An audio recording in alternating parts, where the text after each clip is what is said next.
5.2, the definite integral. So first, just remember from our last section that we were saying that we could compute an area or try and find the distance traveled by an object given a velocity using this limit of the sums of all of these little rectangular strips. So here we're just saying let's sum up all of the rectangular strips, and this is the height of the strip and this is the width. In other words, let's do height times width plus height times width plus and so forth. Okay, so this is just saying let's do the summation, and here's just writing it all out. So just to put it more formally, the definition of a definite integral: if f is continuous, okay, it's continuous, and it's defined on some interval between a and b, we're going to divide that interval into n subintervals of equal width, and we're going to make the width of each of them, the delta x, the width of each of the intervals, b minus a over n.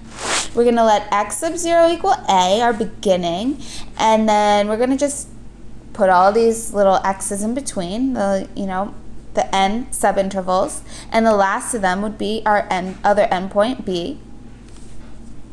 Okay, and we just say let x1 star, x2 star, up to xn star be any points in those subintervals. It doesn't matter if they're left endpoints or right endpoints, pretty much. So then we say the definite integral. Okay, and the definite integral, we'll talk about this more later, but the definite integral means it's defined from some a to b. Okay, that's what makes it a definite integral.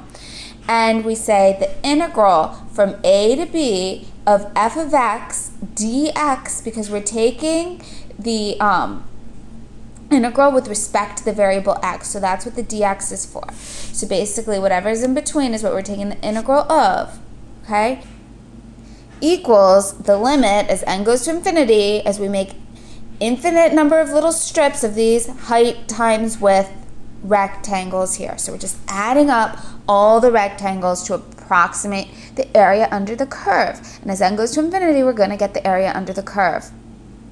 Because f is continuous, the limit in this definition always exists and gives the same value no matter how we choose the sample points, x sub I star. Doesn't matter we use left, right, or midpoints, because we're choosing so many of them, it gets so tiny, the width of our rectangles.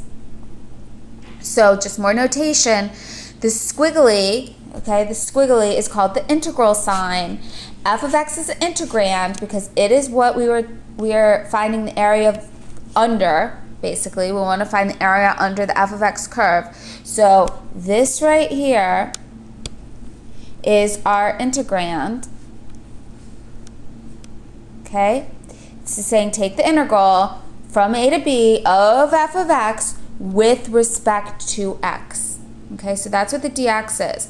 Basically, if we had f of t, then you would want to do dt. If you had f of r, you would want to do dr. Just like when we're doing dy dx, it meant, remember, dy dx, it meant take the derivative of y with respect to x. So here's just saying, formalizing it with what variable we're taking the integral with respect to. Riemann sum. A Riemann sum is just adding up all these rectangles to approximate the area under the curve.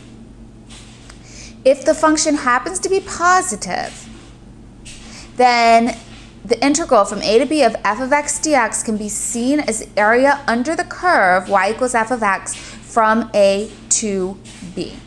If f takes on both positive and negative values, then the Riemann sum is the sum of the areas of the rectangles that lie above the x-axis, and then you subtract out the rectangles that lie below the x-axis. So figures 3 and figure 4 shows it really well. It's just a net area.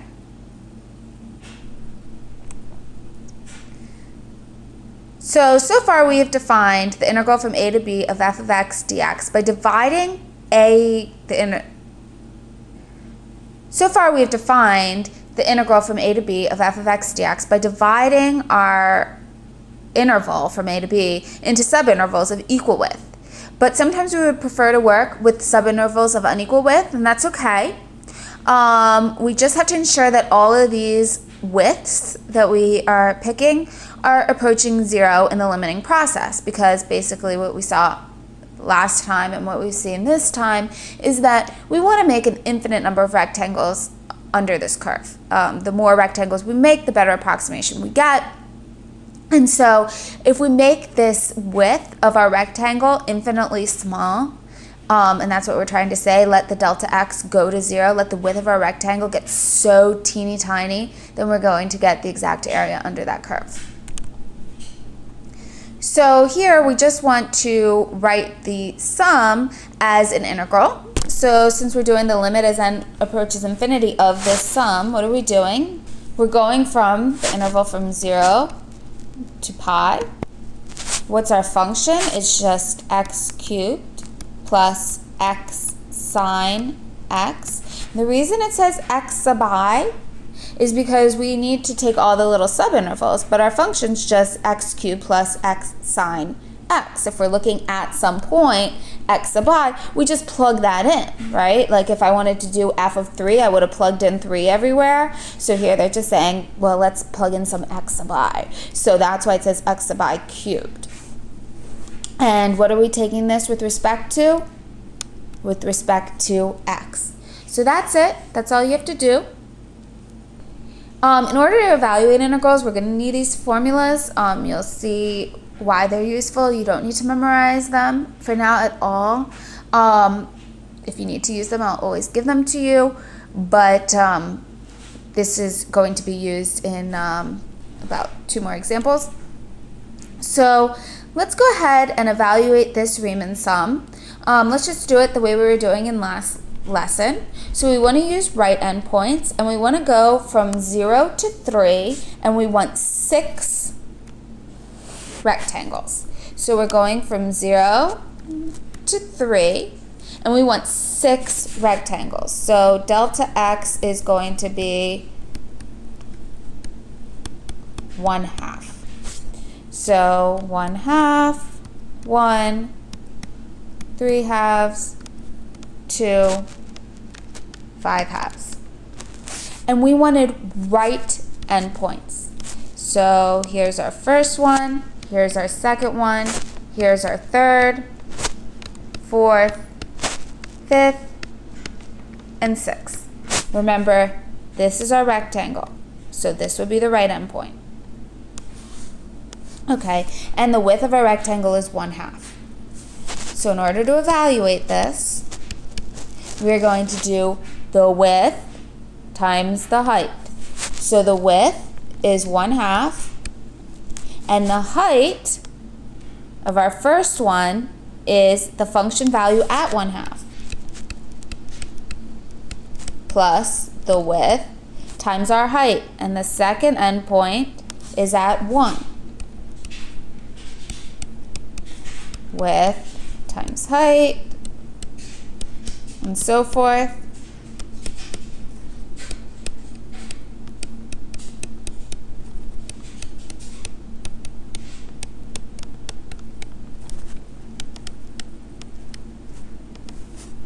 And as you see here, if we do have rectangles all of equal width, you could have just factored out the 1/2 originally if you saw that. If not, it's no big deal, just write it out. Might have been easier to write this.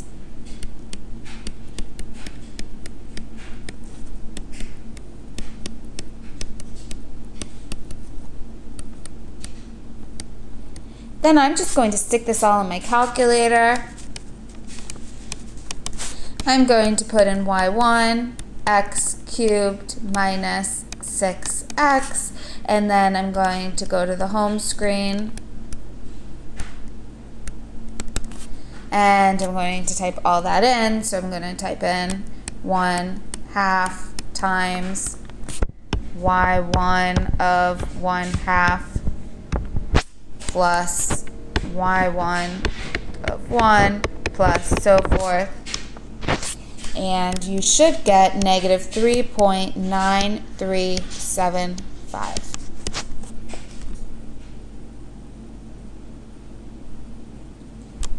Now, I'm asking you to just evaluate this. Our delta x, this is the same problem, is just 3 minus 0. But now I don't know how many rectangles I want to divide this into. I want to divide it into n rectangles. So I get 3 over n. Meaning, if I'm using right endpoints, then my first little xi, okay, the first right endpoint that I choose is going to be 0 plus whatever the width is. Okay, the first one would just be 0 plus 3 over n.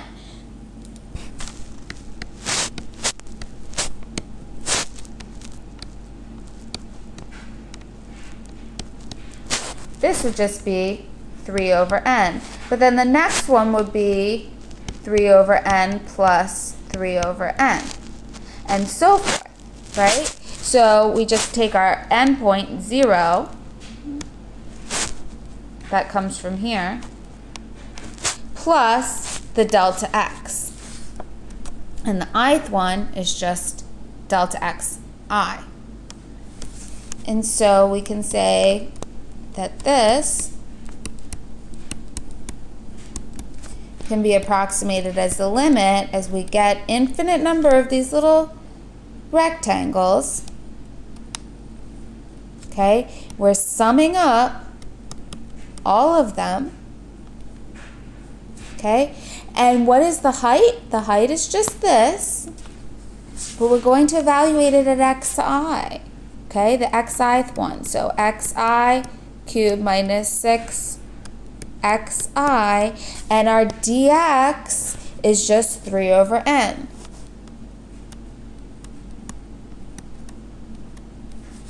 And what is x sub I?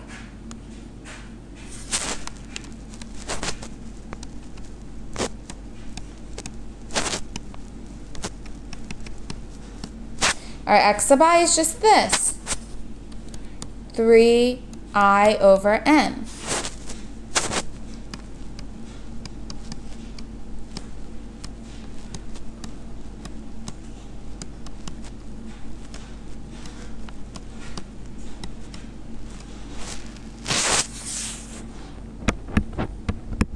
Keep going. Now I can factor this 3 over n out of the summation because it doesn't have any I in it. I can't take it out of the limit because it has an n in it, but I can factor it out of the summation. So I'm going to do that.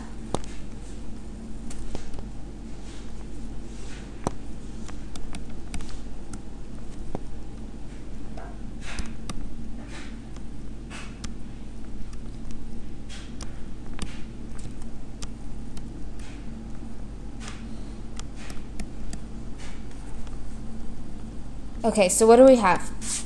I'm going to just push the summation through.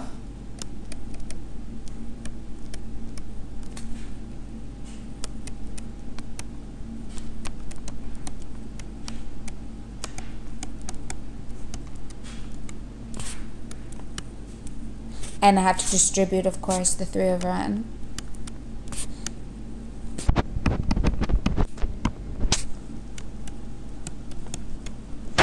Okay, so I'm not doing anything fancy here. I'm just doing algebra. I'm just basically because it was a summation of this whole thing. And so I need to distribute that.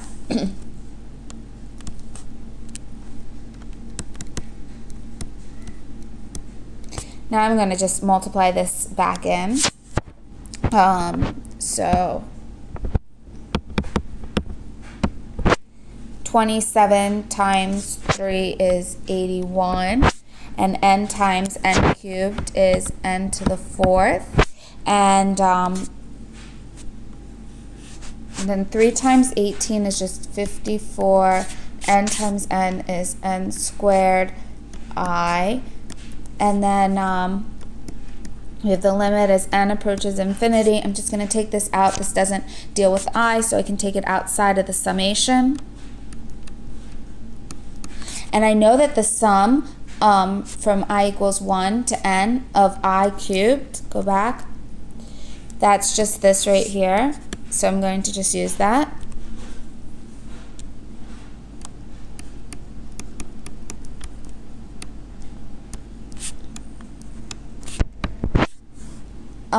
Then I have, let's see, 3 times 18 is 54. And the summation of I was just this guy.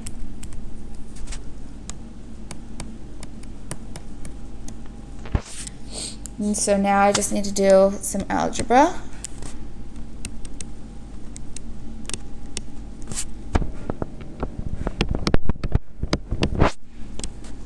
Well, I'm going to do n squared times n plus 1 squared all over 4. And I can do that because I don't have any plus signs there. I'm just multiplying.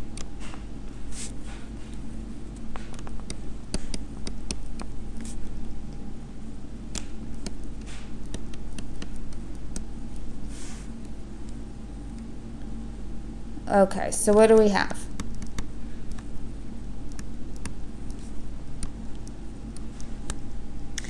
(81/4). I'm going to just put all the n stuff together. And then, let's see, I have n squared, n plus 1. So just rearranging.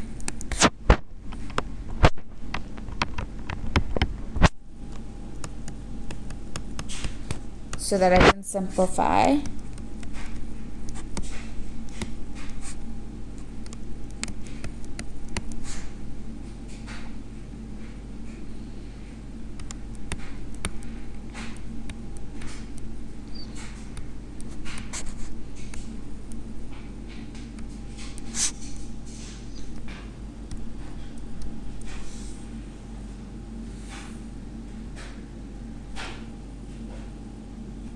Oh no, I made a mistake. This was n squared. This should have been n squared, n squared, n squared. Okay. 27. Then what do I have? I have an n plus 1 over n.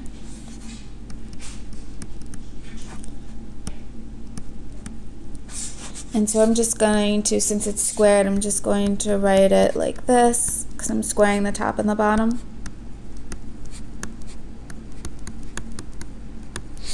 And so, oh boy, what happened to my 81/4? There it is. Just going to rewrite on the next line.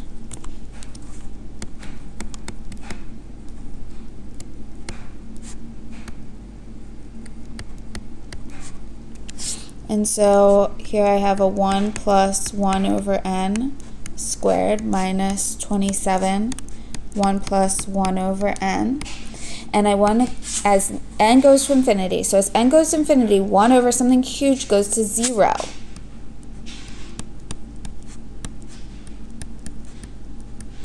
Sticking in, n goes to infinity.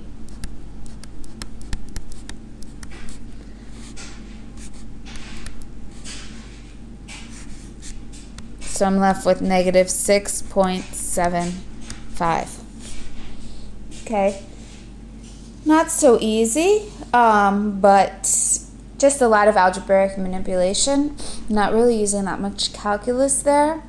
You won't have to do too many of those problems. That's a good news. But you do have to be able to identify a problem like that. And note that our approximation in our last slide was not too off, and we only used, 6 rectangles there. So good check.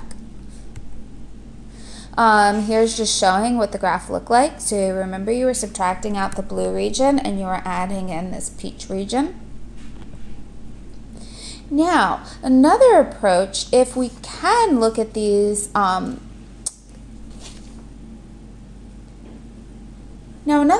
if we can look at the function as a shape that we're familiar with and we're familiar with the area of, then we should do so.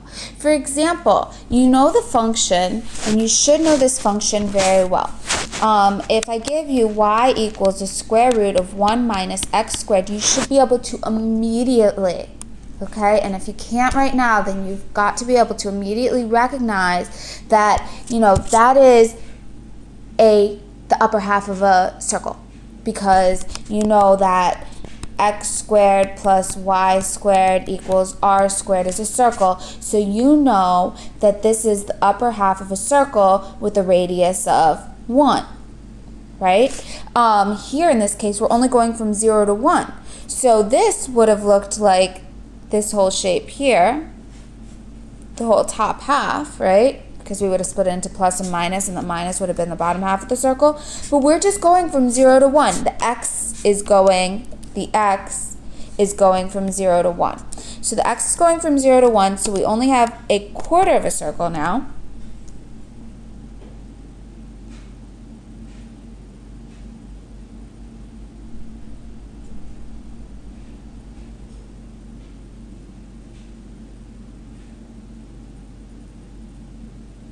So we only have a quarter of a circle now. And what do we know about the area of a circle with the radius of 1?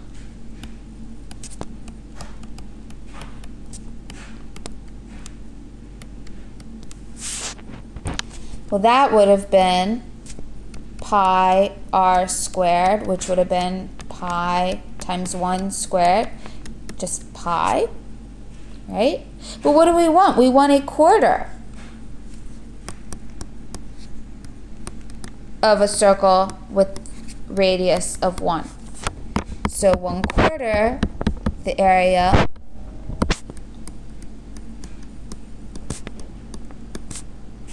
is just going to be pi over 4. Therefore, the integral from 0 to 1 of the square root of 1 minus x squared dx is just pi over 4. That's it. Similarly, if we have a function y equals x minus 1, that's real easy to draw. We can draw it in. We want to go x values from 0 to 3. So just draw this from 0 to 3. And so what do we have? Well, what is area of this guy? Well, the width is 2 and the height is 2. And so A1 is just 1/2 base times height. Just going to be 2. And here, width is 1. The height is also 1.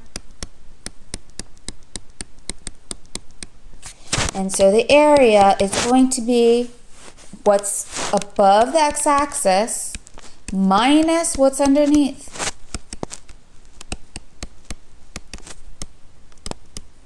Okay? And so the integral from 0 to 3 of x minus 1 dx is just going to be just that.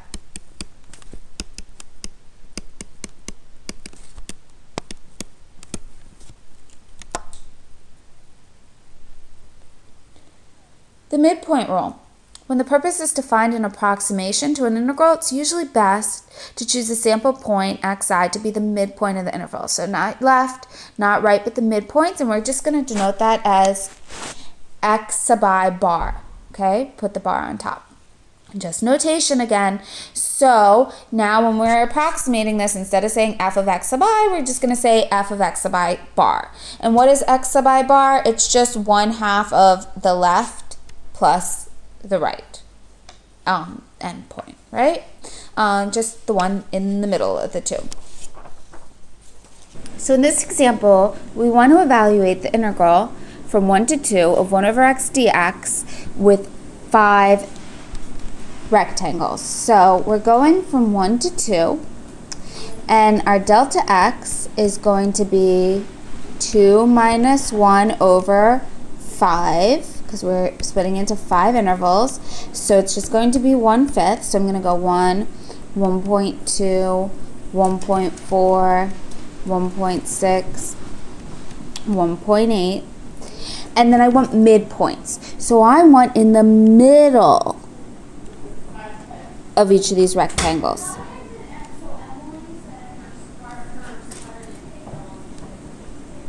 So here's the first, second, third, fourth, fifth. And since, you know, I have a function here, I have all this data. That's okay. So the first midpoint is going to be at 1.1, then 1.3, 1.5, 1.7, and then 1.9. So, in order to evaluate the integral, I'm going to add up the area of all these rectangles. So the width is just 1/5, and the first midpoint is f of 1.1 plus 1/5 times f of 1.3, and so forth.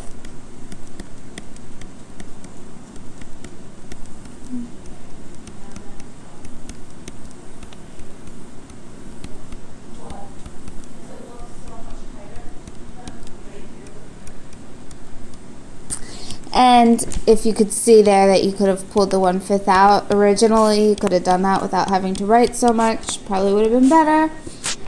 Sorry.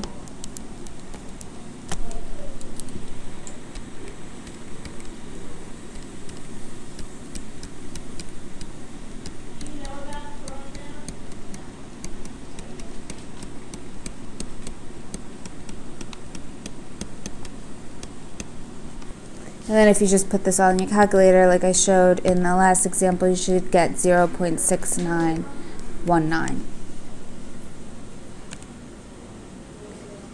So some properties, we can define the integral from a to b even if a is greater than b. So meaning even if, I have some function and I say, all right, let this be b and let a be greater than b.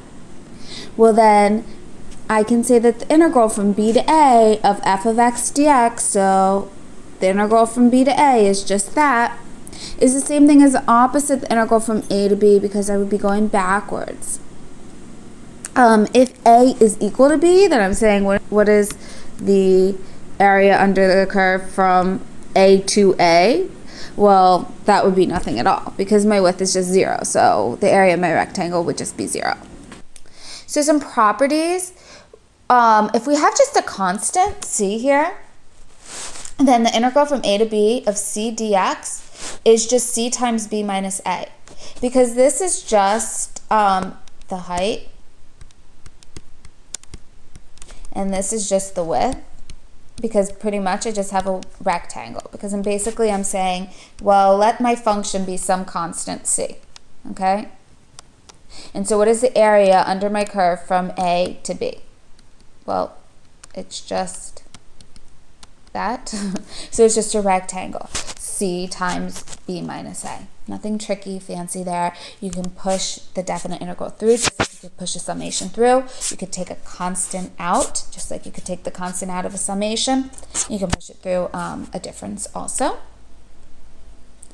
So this is just illustrating one, and it's just illustrating the sum. Doesn't matter. So let's just use the properties of integrals to evaluate this. So basically we can push that integral through. You can pull the constant out. All right. And then what do we know? We know that the integral from 0 to 1 of 4 dx is just 4 times 1 minus 0 plus 3 times, and I'm just going to tell you this integral for now is 1/3. Don't worry about why. I will show you why. That's it for now. Another thing that we want to note is that if we take the integral from a to c, and we add the integral from c to b, and c is some point between a and b, that is just going to be the same as integral from a to b, okay? Because you're just adding up the two. And this is a typo, so please change this on your PowerPoint. The question should read like that. If we know that the area under the curve from 0 to 10, so from 0 to 10, the area is 17. The area under the curve is 17. And we know from 0 to 8, the area under that curve is 12. Then what is the area under the curve from 8 to 10? Well, the That's just going to be whatever the area from 0 to 10 was, minus, okay, the area from 0 to 8. You clearly see that it should be 17 minus 12. That's it. So we know that the integral from 8 to 10 of f of x dx is 5. Some comparison properties. If f of x is greater than or equal to 0 for all x's between a and b, then you know that the area under the curve is positive because it's always above the x-axis. If f of x is greater than g of x, then you know that the area under the curve of f of x is going to be greater than the area under the curve of g of x. And the last one is tricky to look at, but it's another one that's obvious if you look at the picture. So here we're saying that some m is less than f of x. So we don't know the f of x curve. But let's just say m is a constant, okay? And m is always less than our function. And our big M is always greater than our function. So the value of big M has to always be greater than any value in our function. It has to be bigger than the greatest max. And the little m must be less than our smallest minimum. Well, then what do we know? We basically know the area of this dark purple, okay? And that's the area of our dark purple region there, right? Because it's just the height times the width, b minus a. We know that is less than or equal to the area under our curve. So the area under our curve is actually the whole thing here. And the red hash marks that I just did represent this area that I'm talking about here. And I know that's less than or equal to the area of my big box, okay? So this is the small purple box, this area. This box is the shaded one that I did. And then this is just that big box there, the area under that whole box. Okay? So how do I use that? I might use that if I want to estimate the area under the curve of some function that I don't really know that much about. But I do know some limits. So let's just think about this curve. Y equals e to the negative x squared. Well, and I want to go from 0 to 1. Okay, so what is my value f of x? My f of x that I'm drawing is just e to the negative x squared. F of 0, e to the negative 0 is just 1. And f of 1 is just e to the negative 1, which is 1 over e. So I now have 2 points, and I know more or less what e to the negative x squared should look like. So I have a point here, 0, 1, and I have another point here, which is 1, 1 over e. Okay, and I know kind of what the shape of the curve looks like. I know what y equals e to the x looks like, and this is y equals e to the negative. So it's pretty much what it's going to look like. Now, how might I be able to use that last slide to do something? Well, let me get some colors here.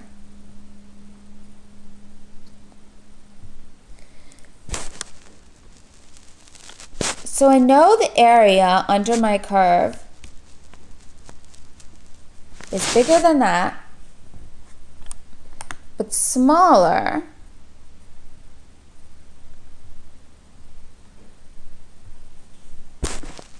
than this.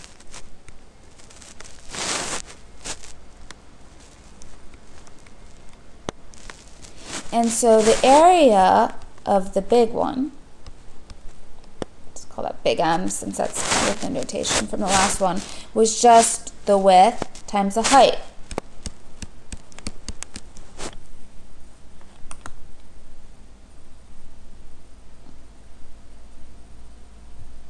The area of this small one here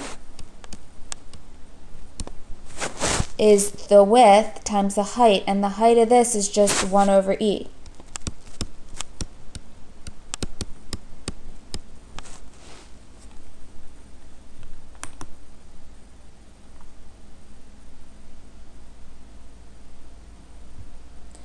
So what do I know?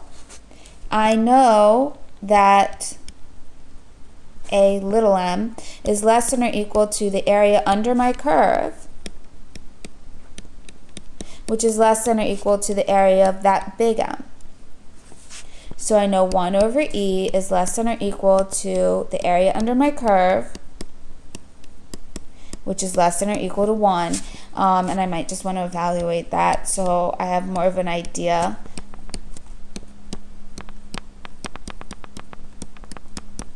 And that's pretty much all I know. And that's the end of this lesson.